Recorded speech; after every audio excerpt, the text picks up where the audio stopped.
Mayors and ladies and gentlemen, it is, of course, my distinct honor and pleasure to have the opportunity to introduce our good friend and my good friend, Vice President Joe Biden. Throughout his career as a public servant, Vice President Biden has championed issues that are critical for the prosperity and growth of America's cities, and he has engaged directly with the U.S. Conference of Mayors on a regular basis. During our annual meeting this past June in Orlando, Vice President Biden pledged that the Obama administration would make sure that future infrastructure investments are more targeted to local areas.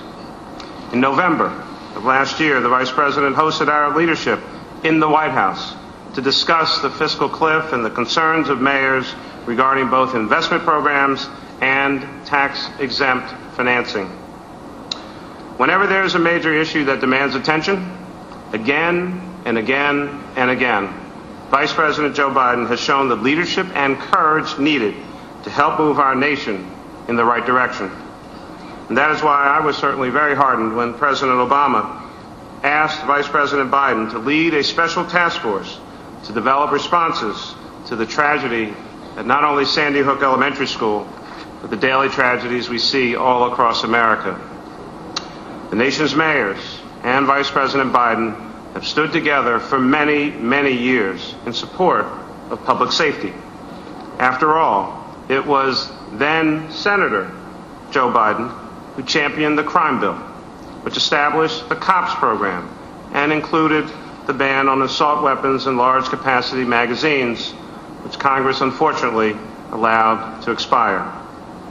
Yesterday, I was certainly personally very proud to be in the White House as President Obama and Vice President Biden unveiled a strong, comprehensive package of legislative and regulatory reforms needed to respond to the ongoing gun violence in America's cities and suburbs.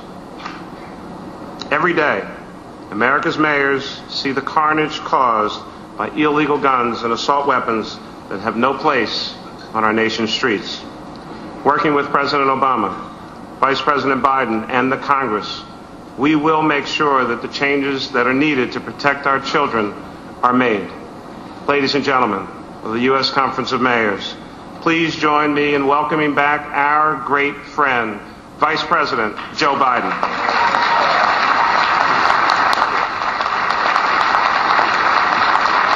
Thank you very much. Please be seated. Thank you all very, very much. It's an honor to be back with you. I'd like to begin by acknowledging two Delawareans are here that are very engaged in this subject as well. One I've known for years and years. He's now our new mayor, Dennis Williams. Dennis, I don't know where you are out there, but welcome to the conference, old buddy.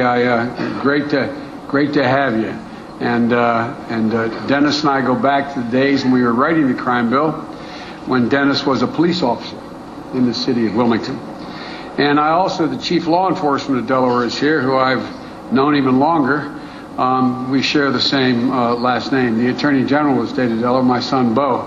And I do whatever he says because he has the power to indict. But all kidding aside, I'm proud of my home state, if you forgive, as we used to say in the Senate, a point of personal privilege, the progress they're making and the efforts they're making under the leadership of Jack Markell, our governor, on the very subject you talked about. And I say to Dennis Williams, Mayor Williams, Dennis, you'll forgive me if occasionally I'm so used to referring to the mayor of Philadelphia as my mayor, because I spend about half my life in Philadelphia. And now that my granddaughter resides in the city limits, I want to be particularly good. My daughter's also a voter there as well, so I've got to be particularly on good behavior. Ladies and gentlemen, it's a pleasure to be back. I look forward to this opportunity every chance I get from the time I was a young fellow new to the United States Senate. It's one of the groups with whom I've had a relationship for a long, long time, and it's always nice to be with a group of people who you agree with on 80% of the issues 90% of the time. So it's nice to be with you.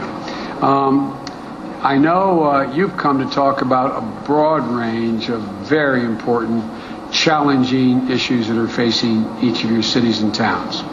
Energy, infrastructure, budgets, finances, crime. And I want you to know that we, the President and I, and the important part of that is the President, continues to be absolutely committed to do all we can to help the cities deal with the immense problems that get thrust upon them as a consequence of diminished tax bases, as a consequence of housing a significant portion of the public in their states that are in the most need. We're committed to having a third phase of the so-called big deal on the budget. We're of the view that just as it took during the Clinton administration, it didn't happen in one fell swoop to get our economy in great shape and move toward a balanced budget. It started off, it was three phases. It started off with President Bush's actions, the first President Bush in terms of taxation before President Clinton took office, then the actions the President took in 94 and then in 97. Well, we think there's a third phase here that can set our country on a path that will allow us to get our debt to GDP, our deficit to GDP down around 3%, which is the basis of which all economists, left, right, and center agree are the areas in which we really can begin to grow as a country. And as my grandfather used to say, with the grace of God and goodwill of the neighbors, cooler heads will prevail between now and the time we deal with the debt ceiling, that we may very well be able to meet the goal which we set out to do, which is to have roughly a $4 trillion cut over 10 years in the long-term deficit, and to put us on that path. But I didn't come here to talk about any of those important subjects today because as important as they all are, today we have a more urgent and immediate call. And that is how to deal with the epidemic of gun violence in America. You all know the statistics better than anyone, so I'm not going to repeat them. On that score, I might add, I owe an incredible debt of gratitude to many of you at the head table, as well as those of you in the room.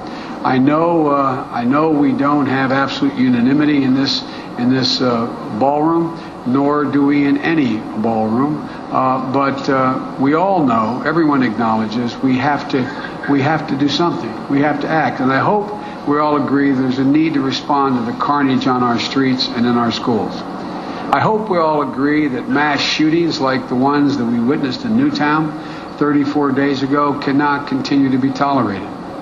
That tragedy in all my years in public life, I think, has affected the public psyche in a way that I've never seen before.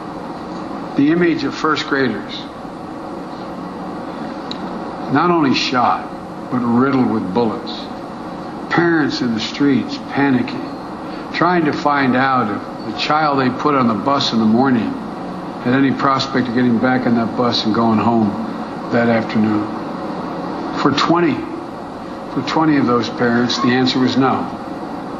And I believe, as I'm sure you do, we have an obligation to respond intelligently and to that crisis. And I know many of you feel the same way. I've had the occasion to talk to a number of you, and I wanted to start by thanking all of you, including Mayor Bloomberg, who is not here today, who I spoke to on the phone before he called me. Thank you for your input and your insight. Again, not all agree on what should be done, but you have obviously, probably more than any group of elected officials, thought about this issue more intently and longer. You've done a great deal of work on this, all of you who deal with the issue every day.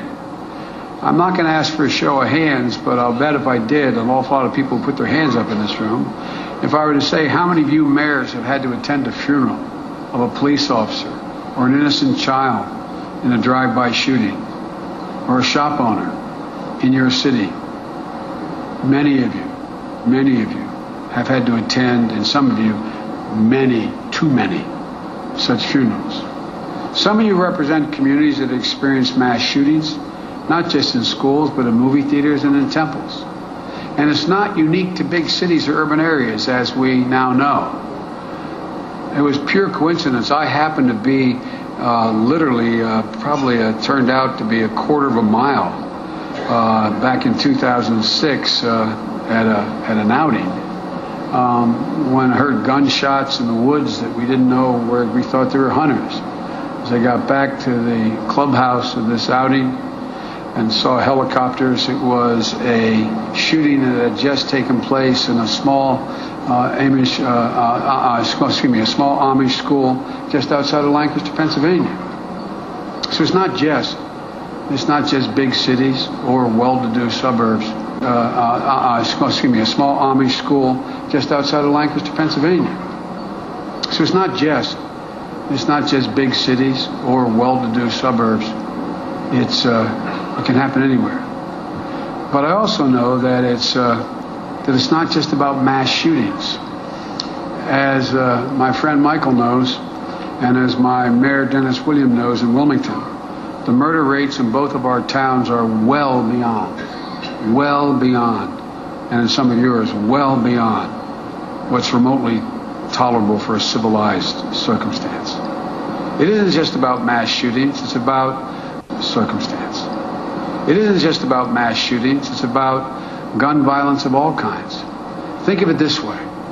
Over the last several years, about 25 people die of gun-related homicide in this country every single day. Every day. Which is the equivalent of the third most deadly mass shooting in history, happening every 24 hours in this country.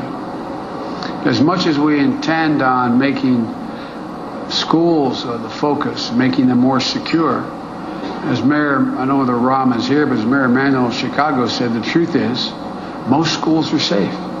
It's going to and from schools when young people are in the greatest danger. But we don't see that on the news very much anymore. We hear about mass shootings, but not everyday gun violence that's ravaging our cities. I remember my friend, and he really was my friend. I always looked up to him, even though I was considerably senior to him in seniority, Daniel Patrick Moynihan, one of the finest, brightest guys I've ever known. And when we were trying to get through what was then called the Biden crime bill, and became the Clinton bill, that is what you have all taken great advantage of over the years, we're on the floor debating this issue. And Daniel Patrick Moynihan stood up on the floor and he said, and only he could, he told the story of the Valentine's Day massacre in 1929 and how it shocked the world when 7 gangsters were gunned down in cold blood. It made the front page, according to Daniel Patrick Moynihan, of every major paper in the nation and many around the world. But then he said, looked up, he said, but in 1992, when a woman saved her 3-month-old baby from execution by hiding that baby under the bed, but she was shot and killed along with her husband and her teenage son. That story, and he took out the New York Times, turned up on the second section buried in the back of the New York Times. It wasn't front page news. It was barely news at all. And I'll never forget what he said. He said, I call that defining deviancy down. Defining deviancy down. How it wasn't even news. Whereas if that had happened in 1929, it would have been astonishing. Well, folks, we can no longer continue to define deviancy down. We can't wait any longer to take action. The time has come. As you know, this week I delivered a set of recommendations to President Obama on how we can better protect Americans from gun violence. I've been getting both credit and blame for that as if these were original ideas of mine. I want to make it clear what every deputy mayor knows. The only power or influence a vice president has is reflective power. None of it matters no matter what someone tries to give you credit for leadership. But we're not for the leadership of the President of the United States. This is the President of the United States. I am his agent. But this is the President of the United States. And he asked me to go back because I know because of my years of experience in the Judiciary Committee and dealing with these issues. He asked me to go back and do as quick a survey as I could, as thorough as I could in a short time frame, and present him with a set of recommendations. I had the incredible help of some really first-rate cabinet members, starting with our Attorney General, our Secretary of Education, our Secretary of Homeland Security, our Secretary of Health and Human Services, Kathleen Sebelius. And we met with a range of 229 groups, representing a wide range of perspectives, from members of the law enforcement community, including many from your cities and states, to gun safety advocates, victims of the shootings, both down in Virginia as well as out in Colorado, sportsmen's organizations, hunters, gun owners, the NRA, representatives of the video game and movie industries, educators, retailers, and public health officials. And as I said, I spoke to many of you in this room as well, along with the governors and the county executives. And no group was more consequential or instrumental in shaping of the document we put together for the President than all of you in this room. Through those conversations with you and other stakeholders, after literally hundreds of hours of work and research done by experts at the Justice Department, the Department of Homeland Security, and elsewhere, after reviewing just about every idea that had been written up only to gather dust on the shelf of some agency in government, a set of principles emerged that there was not universal agreement on, but overwhelming consensus on. And they were the foundation of the recommendations.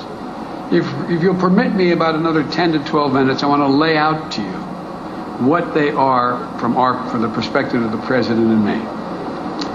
The first foundational principle is there is a Second Amendment. The President and I support the Second Amendment.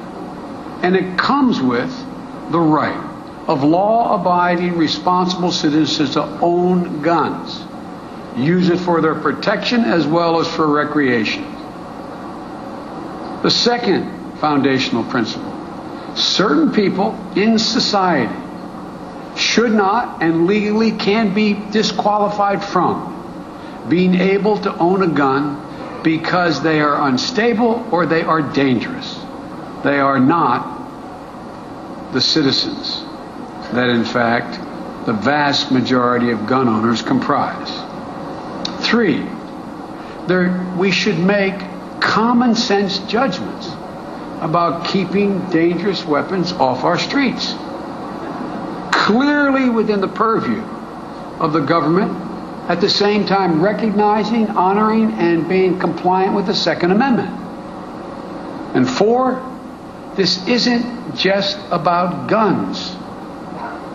It's about the coursing of our culture. Yes, that's what I said, the coursing of our culture. Whether it's with video games or movies or behavior. It's about the ability to access mental health services and the safety of our schools. It's a very complex problem, and it requires a complex solution. Based on these principles and the input of a vast array of groups and experts, we put together a comprehensive plan based on a common sense approach, where I believe, from heading up this group, there really is overwhelming consensus. There are disagreements in degree, but the consensus on the principles that I've laid out. We asked a number of questions. And by the way, we recognize how different all our states and cities are. How different the gun culture is, a healthy gun culture, in rural America than in urban America. How different the gun culture is in states which are overwhelming. My little state of Delaware, most of you probably won't realize it. We have one of the highest per capita gun ownerships of hunters in America because of duck hunting because of all the magnificent tributaries that go from the Delaware Bay to the Chesapeake Bay, the Delaware River, and the various rivers that flow into the bay. It's a paradise for hunters. It's a big business as well as an institutional. It is cultural. I remember a woman named Miss Ann Messick from down in Kenton, Delaware. One of the reasons I got elected as a 29-year-old kid to the Senate. Saying, now, Joey, talk at me like this, and Dennis may remember Miss Ann Messick. She said, I want to show you something my daddy gave me. This is a woman who was 78 years old. She walks out in the backyard. She says, you know, it is duck season now, right now. I mean, goose season. She said, you know that. So don't get mad. She walks into her den, takes a shotgun off over the fireplace. This woman almost 80 years old. And walks out and she said, my daddy told me how to steady aim and I won a lot. Boom! Now, if you did that in, in the Upper East Side of, Manhattan, you got a problem. But it's really important, by the way, because some of you who share very strong feelings about gun control, I think it's important to understand it's part of the ethic of where a lot of us come from. But it's not this culture, the recognition of the differences in the cultural behavior and attitudes from Arizona to New Jersey. Although South Jersey, it's a big deal too, hunting. But my generic point here is recognizing those differences doesn't in any way negate the rational prospect of being able to come up with common sense approaches how to deal with a myriad of problems that relate to gun ownership. Who has that gun? So we asked a number of questions. The first question we ask is, who should be prohibited and who can legally be prohibited from owning a gun? Current law has evolved over time, and we've considered the question. My senior year in 1968, graduating, was an incredible year. The only political career I ever had, Bobby Kennedy, was assassinated 2 days before I walked across the stage in graduation. Dr. King, the guy who got me engaged in politics, as Dennis and others in Delaware will tell you, was assassinated earlier in that year. Even had an assassination attempt at George Wallace. When I look back on 68, it's a wonder things held together, quite frankly. Well, the Congress passed what was then called the Gun Control Act. And among other things, it said that felons, fugitives, drug users, those who had been adjudicated, and it's not a politically correct phrase now, but it's in the law, those who've been adjudicated mentally defective, is what the law says, could not lawfully own a gun. And then in 1994, as the world changed and the country changed, along with the thing I'm proudest of having written and passed, the Violence Against Women Act, we added a new category of people who were prohibited from purchasing a gun. Based on facts, not based on fiction, not based on prejudice. And that is those who had a restraining order issued against them in a domestic violence incident. That was a fight to get that added. Then, 2 years later, we expanded the list again to include anyone convicted of a misdemeanor domestic violent crime because there was some history that they are the most likely people to do something that would not be untoward. Time and experience has demonstrated that we should continue to take a close look at the list to see if it fits the needs of society at the moment. As part of our recommendations to the President, I suggested that the President direct the Attorney General to study that question. Should any other people be added to the prohibited category? Should we look at a variety of categories? For example, right now, certain convicted stalkers can still purchase guns. People with outstanding warrants that capious out of the Philadelphia court, as long as they don't cross the line into Delaware, they can go get a gun. They cross the line into Delaware, then it's a fugitive warrant. They're outside the jurisdiction. People who have been convicted of misdemeanors for abusing their children are now prohibited, added to the list. But as all of you know, you deal with it every day. There is parental abuse for elderly parents. Should they be prohibited? I'm not making a judgment, but I am convinced that we have to look at whether or not the prohibitive category should be expanded. And the most delicate area is in the mental health area, which requires a great deal of study. And ironically, this is where you find the pro-gun guys more inclined to prohibit more, and the anti-gun guys inclined to say, no, it's privacy. But we have to look at it. We have to address it. These are just a few of the potential categories the President asked the Attorney General to look at. But there's a second issue involved here, and all of you know it. We have a thing called NICS, and that is the NICS system is in place in Washington, D.C. It runs the background checks on people before they can buy guns if they're in that prohibited class. And it's a little bit like if you ever bought a gun. I purchased I have two shotguns, a 20 gauge and a 12 gauge shotgun. You go and you get a background check. And it's a little bit like swiping your credit card, in effect. It takes about that long. But just like when you check out your credit card, if the bank doesn't have on record exactly what you have in that account or not in that account, there you got a problem. Well, it's only as good as the information available, that NICS system. And right now, the information being put into that national system is woefully incomplete. States are supposed to make mental health records available for people who can't have guns, for example. But today, there are 17 states that have made fewer than 10 mental health records available on the background check system. 10. There are tens of thousands of felons, the estimate is, who are convicted in your cities and your states, that information never transmitted to the NICS system. So we recommended to the President that he redirect, because no one knows for sure whether or not it's an ideological judgment governors are making not sending the material, or is it an economic issue. So we asked the President to redirect $20 million to the states to help them update those records and make them available. He's decided the Justice Department should do just that. But money only goes so far. A lot has to do with leadership. Again, I apologize for being parochial. I guess I'll always be a Senate guy and a Delaware guy, but I'm very proud of my home state. Because of the leadership of our governor, Jack Markell, with some help from the kid that I know pretty well as the Attorney General, Delaware has moved from one of the worst performing states to one of the best performing states as a consequence, at least as rated by the Mayors Against Gun Violence. It's about leadership. It's about making the decision to make this available. I know you folks have a lot of influence in your states. Well, that's not quite true. I have a bad habit of being straightforward. So the truth is, you don't have nearly as much influence as you should have in your states. Not because of you, but because of the way states work.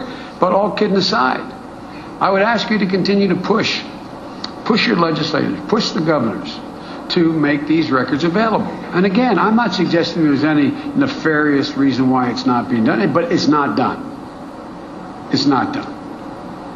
And I'd also ask you to think about whether or not we should consider making the record sharing mandatory as a matter of law. Or do you think the idea that I proposed to the President of incentivizing states to provide the information is enough? We'd like to hear from you on that. And I will say one of the things we've learned is that the federal government hasn't been doing a very good job in the last 10 years either about sharing information available. So, on my recommendation, the President issued a directive, one of the executive orders that everybody got up in arms about, like he was going to rewrite the Constitution or something. One of the executive orders, he directed every federal agency to make sure that we, the federal government, live up to our end of the bargain to share all relevant information within the lawful possession of the federal government to that system if it contained people who should be disqualified as a matter of law. But once you figure out all those pieces, there's still another broader point. That a system that identifies people who should not only can't as a matter of law, but should not possess guns, only works if it actually prohibits those people from purchasing those guns. And so that's why we need, and I've recommended to the President, universal background checks. Studies show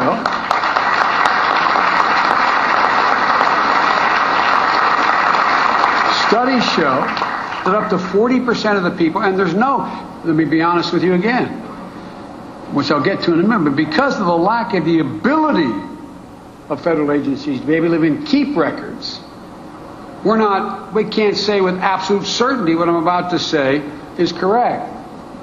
But the consensus is about 40% of the people who buy guns today do so outside the NICS system, outside the background check system. Right now, if someone purchases a gun from a licensed dealer, he's required to undergo this background check, which takes a matter of minutes. But he can buy that exact same gun from a private seller with no background check at all. That has to change. Think about it. It's like an airport. Imagine you get to the airport and there are two lines for security. One of them, you have to go through the metal detector, empty your pockets, take off your shoes, and the other one, you can go straight through to the plane. Where are you going to go? Especially if you're carrying something you're not supposed to. Which line do you think the terrorist picks? Well, the same thing about gun sales. Why would a criminal buy a gun at a store where he's required to go through a background check, or at a gun show from a licensed dealer where he's required to go through the background check, when he can buy a gun from the guy the next desk over who sometimes has a sign above saying no background check required? I won't get into the detail of why that's the case, because it's the definition of what constitutes a gun seller. Not only for profit, but how frequently you engage in it. I won't go through all that. So why wouldn't we do everything in our power to stop that? Whose rights being infringed on?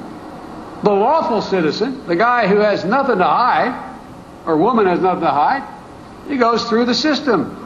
Virtually no complaints. And even with an incomplete system, there have been almost 2 million convicted felons, adjudicated mentally incompetent, and the rest of the categories I've just mentioned denied the ability to legally buy a gun.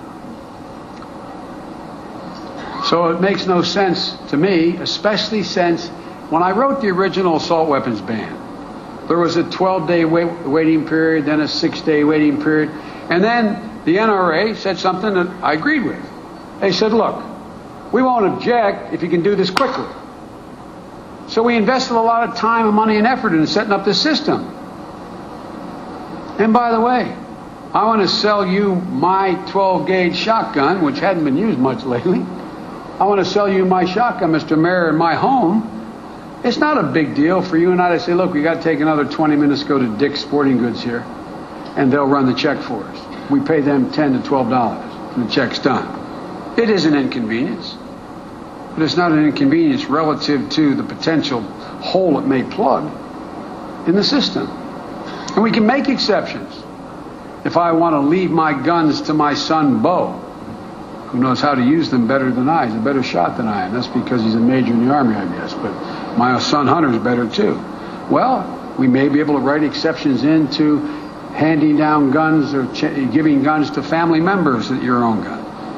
But there's no reason why we can't significantly broaden this to try to pick up that pool of roughly 40% of the people who buy a gun without any background check.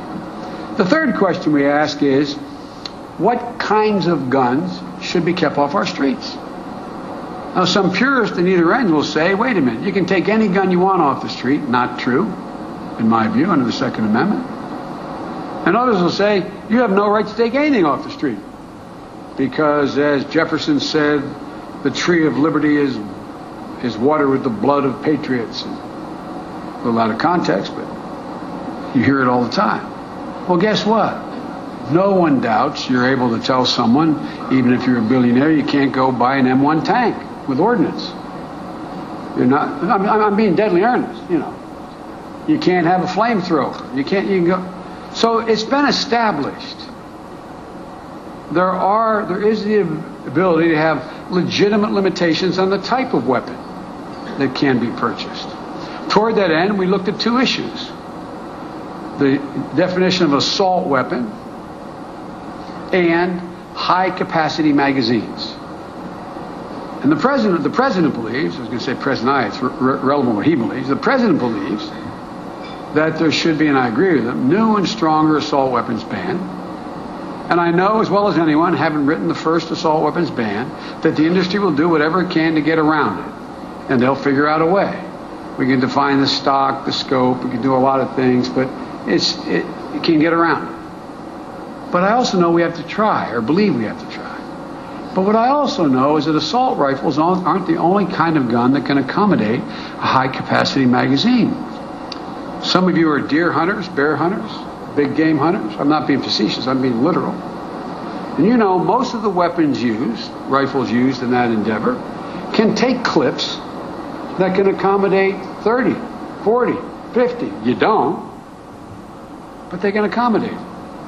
So we recognize that the weapon of choice in your town also is not a rifle. The weapon of choice, and the vast majority of people are killed, or the handgun. But you can put an awful lot of rounds in a Glock and a lot of other handgun weapons. So we're calling for the prohibition of high-capacity magazines altogether. We can argue whether or not we're right at 10 or 12 or 7 or 9 or 15. But we know it makes no sense. Like we've learned since Columbine and Aurora and Newtown, police reach the scene in no time. You all have done incredible jobs. I mean it sincerely. I'm not being solicitous. Local officials have done incredible jobs in reducing the response times and the response by your police officers to crises. But high-capacity magazines leave victims with no chance, and all too often leave police outgunned as well. In Aurora, the assailant had a 100-clip magazine. Now, had his weapon not jammed, God knows how many more people would have been killed. I met with Gabby Gifford's husband, a national hero in his own right, Mark, the other day, and he's pointing out to me when Gabby was shot. You know this better than I do about Arizona. When Gabby was shot, but for the fact when the assailant had to put in a new clip and he fumbled putting a new clip in, and a woman reached out and jumped out and grabbed him, prevented him from putting a new clip in. The new congressman who was injured and shot with Gabby probably would not have been around to tell the story. So, in Newtown, some of those children were riddled with as many, it's hard to even say it, 11 bullet holes in a first grader. High-capacity magazines, in our view, are not worth the risk. And the notion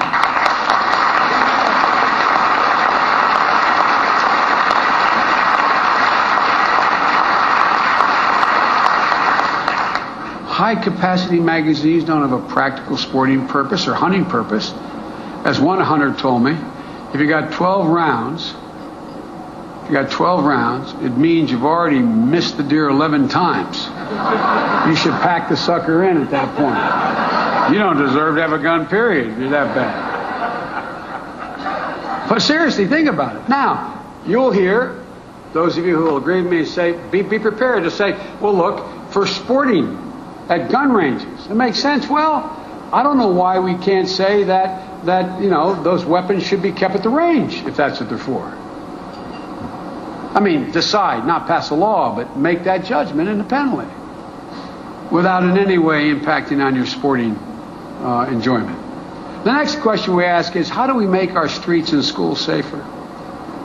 With regard to our streets, I believe, and the president believes, that cops make a difference. I remember when I first wrote the cops bill, 100,000 cops street, I was told we've tried that before. We never tried that before. We never tried that before. And since, I should be clapping for you all, because it passed and you made it work. You made community policing work. Crime and violent crime went down because of you, the way you employed those additional police officers. That's why it went down. That's why it happened. And we still think, particularly in these economic difficult times for you all in municipalities, we want to provide state and local governments with the resources they need to keep cops on the street, even during hard economic times. And by the way, some of you smiled at me when Michael said, and Joe's going to make sure that these programs go, they go directly to the cities. And I went like that. Well, I tried that with the Recovery Act and it didn't work, but I tried it with cops and it worked. Cops, it works. That's how it should work. But here's the deal. If you don't think you should find yourself in a position of having to cut funding for law enforcement in order to pay for some other essential service, we think that you would agree with us that we're going to come back at it again, and we've gone through OMB. We're going to push again for another $4 billion in grants for the COPS program. Now, it's important. But here's the deal. Thank you. I don't want anybody confusing that with the argument that every school in America should have armed guards and armed teachers and armed principals and the like. In the original COPS bill, as we wrote it, there was a provision for school resource officers. Now, I admit to you, when I wrote it in the first time, I wasn't thinking of mass shootings. But what I was thinking about was the same principle as community policing. The reason why community policing works is you get your local law enforcement officers acquainted with and accommodated in the neighborhood where they build trust. And so Mrs. Jones in the corner, who's watching that drug deal go down every night and seeing shootings and having her window blown out a couple times, she's not going to pick up the phone and cold call City Hall. She's afraid. But if she's gotten a relationship with the local cop, she'll say, Charlie, don't say me, but let me tell you what's happening in my corner. Well, the same thing happened with school resource officers. Because what happens is they stand in a school, armed or unarmed, uniformed, and guess what? The kids get to know them. And they think it's cool talking to them. And it's like talking to your coach. And what we found out, kids say things like, John, when I opened my locker this morning, 3 lockers down, 47. There was a handle of a gun sticking out. Or John, don't say anything, but there's a drug deal going to go down in the back of the gym today. Or John, there's going to be a rumble and da-da-da. That's why they were. Well, here's what we're going to do. We're going to propose. We believe school resource officers can play an important role. But that you should have significantly more flexibility in how to use them. That's why we're proposing a new school safety program that funds officers, but also gives your communities the flexibility to apply up for other support. So a school resource officer is going to cost you X thousands of dollars a year with the money the federal government's putting up. You can say, no, we'd rather have a school psychologist. Or we want a school resource officer who's unarmed. But what we don't want, the President and I, we don't want rent-a-cops in schools armed. We don't want people in schools who aren't trained like police officers. And we're not even insisting schools use police officers for that. If they conclude they need a school psychiatrist versus a school resource officer, you can apply for the funding that would otherwise come from that for that purpose. We also make sure that every school has a reliable emergency response plan. I know I'm preaching to the choir when I say this. You have no idea how many, literally, school districts from all across the country and your states have picked the phone and called my office and said, can you tell us what the best plan is if something like this happens? The Department of Education has been inundated.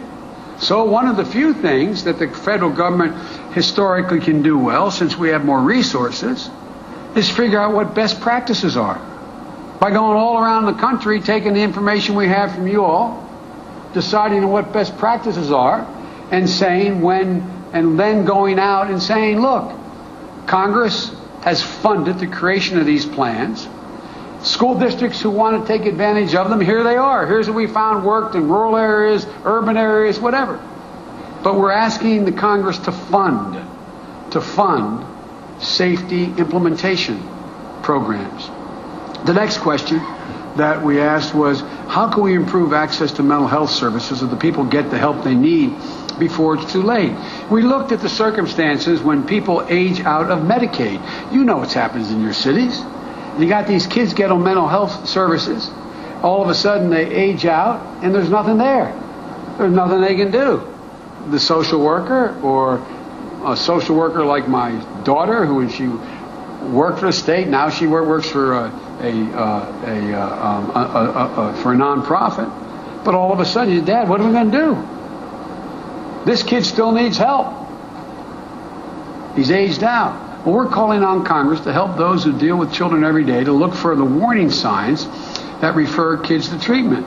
It turns out that 3/4 of all mental illness appears by age 24, but less than half the children with diagnosable mental health problems ever receive any treatment. We need to change that. And I'm proud to say we're already positioned, better than we ever have in the history of the country, to make great progress in this because of the Affordable Care Act. It fully kicks in next year. And because of the leadership of Republican Senator Domenici and Democratic Senator Ted Kennedy on mental health parity. We've got to get this nation to the point, and that's where we're going to speak to this in a second, where in fact a mental health problem receives the same credibility and coverage with a physician or psychiatrist as somebody who breaks their arm. And by the way, parenthetically, as my son, who's an Iraq veteran, can tell you, as Attorney General, as he's had to deal with this, we got a lot of women and men coming home with invisible injuries. We have over 40,000 visible injuries.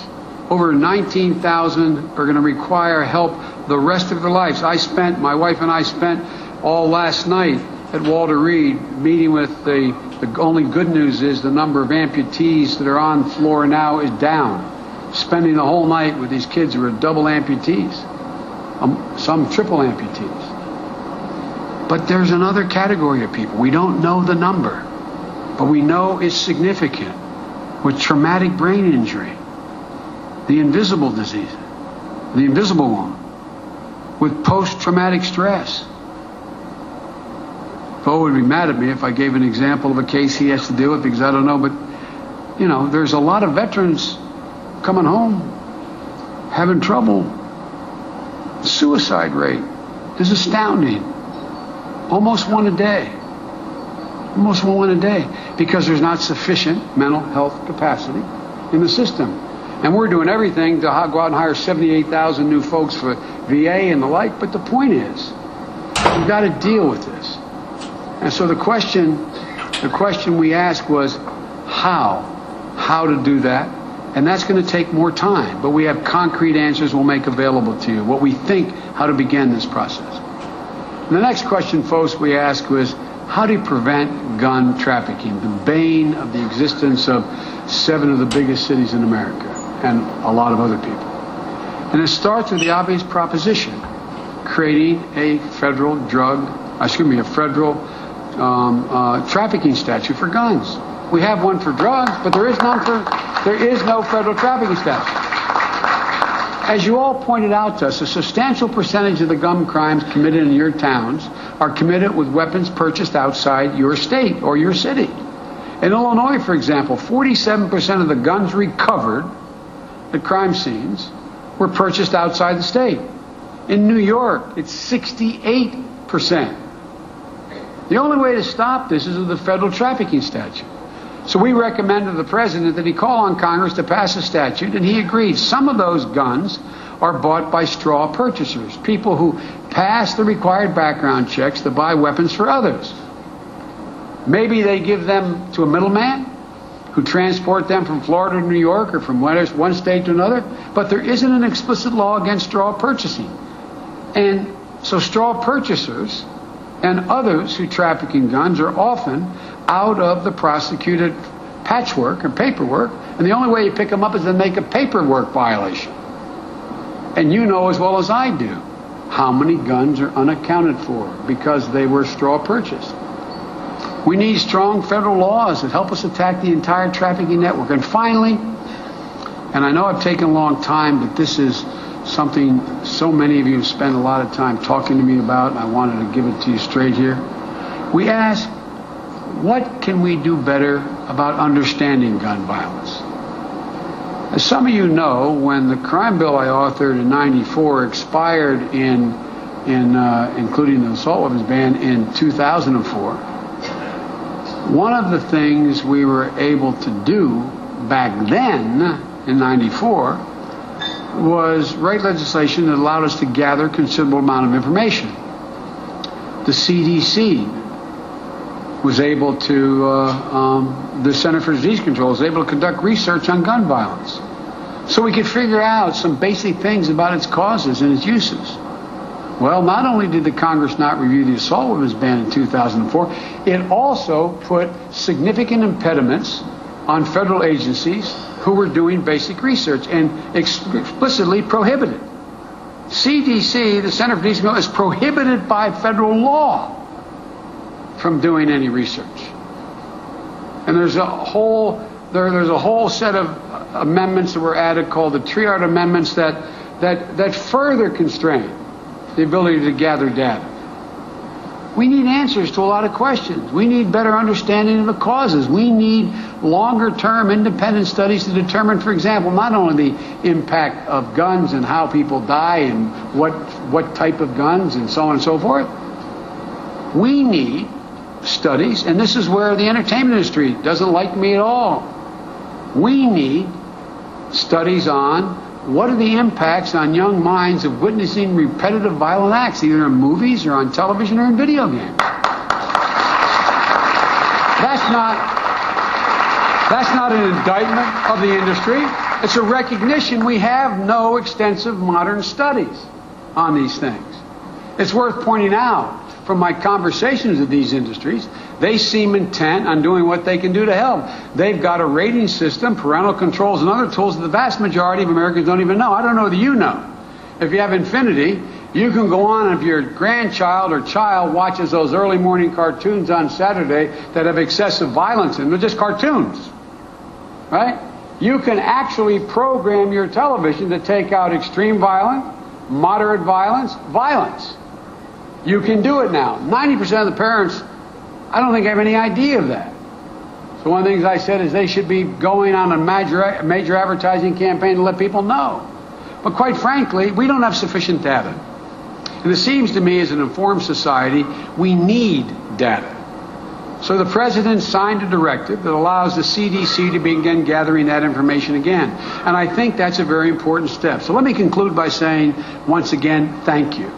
Thank you for not only all you did to contribute to this report, but thank you for allowing me the opportunity to come and be as explicit and long and hopefully not, but possibly boring, in laying out to you the elements of what we believe we have to look at. And let me acknowledge the truth, that too many in this country have been silent too long. We cannot